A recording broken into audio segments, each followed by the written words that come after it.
చరణ్ హీరోగా బుచ్చిబాబు దర్శకత్వంలో రూపొందుతున్న సినిమా పెద్ది. ఈ సినిమా షూటింగ్ జెట్ స్పీడ్తో సాగుతుంది.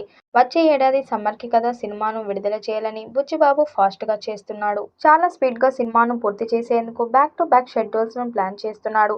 ఇప్పటికే కీలక సన్నివేశాల చిత్రీకరణ పూర్తయింది. మరోవైపు భారీ యాక్షన్ ఎపిసోడ్స్ పాటల చిత్రీకరణకు ఏర్పాట్లు జరుగుతున్నాయి.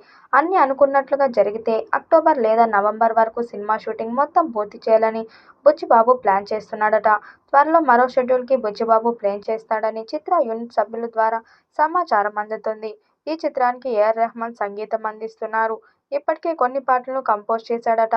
త్వరలోనే మొదటి పాటను విడుదల చేసేందుకు సన్నాహాలు చేస్తున్నారు. రామ్ చరణ్, జాన్వీ కపూర్ మీద వచ్చే ఈ మాస్ పాట రిలీజ్ అయ్యాక బ్లాక్ బస్టర్ అవుతుందని భావిస్తున్నారు. పెద్ది సినిమాకు సంబంధించిన కొత్త షెడ్యూల్ను జూలై 12 నుంచి ఢిల్లీలో ప్లాన్ చేస్తున్నారు. అందుకోసం చిత్ర యూనిట్ సభ్యులు ఇప్పటికే అక్కడికి వెళ్లి ఏర్పాట్లు పర్యవేక్షిస్తున్నారు. అక్కడ దాదాపు వారం నుంచి 10 రోజుల పాటు షూటింగ్ ఉండనుందట. రామ్ చరణ్, జాన్వీ కపూర్లపై రొమాంటిక్ సీన్ షూటింగ్ జరపనున్నారని తెలుస్తుంది. అతి త్వరలోనే పెద్ది సినిమా నుంచి కీలక అప్డేట్ రాబోతుంది. అందులో రామ్ చరణ్, జాన్వీ కపూర్లు ఉంటారనే వార్తలు కూడా వస్తున్నాయి. మొత్తానికి ఢిల్లీ షెడ్యూల్లో రామ్ చరణ్, జాన్వీ కపూర్లు కాంబో రొమాంటిక్ సీన్లు షూట్ చేసిన తర్వాత ఒక పాట చిత్రీకరణ కూడా ఉండబోతుందట.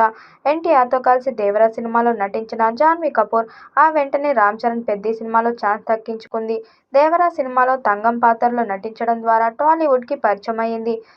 ఆ సినిమాలో నటనకు పెద్ద స్కోప్ దక్కలేదు. కేవలం గ్లామర్ షోకి మాత్రమే జాన్వీ కపూర్ పరిమితమయ్యింది. కానీ పెద్ద సినిమాలో అలా ఉండదని తెలుస్తుంది.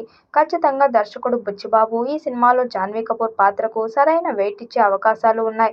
ఈ వీడియోపై మీ అభిప్రాయాన్ని కామెంట్ బాక్స్లో తెలియజేయండి. వీడియో నచ్చినట్టయితే లైక్ చేయండి, షేర్ చేయండి, కామెంట్ చేయండి. మరిన్ని అప్డేట్ కోసం మన ఛానల్ సబ్స్క్రైబ్ చేసుకోండి. నోటిఫికేషన్ కోసం పక్కనే ఉన్న గంట సింబల్ని కొట్టండి.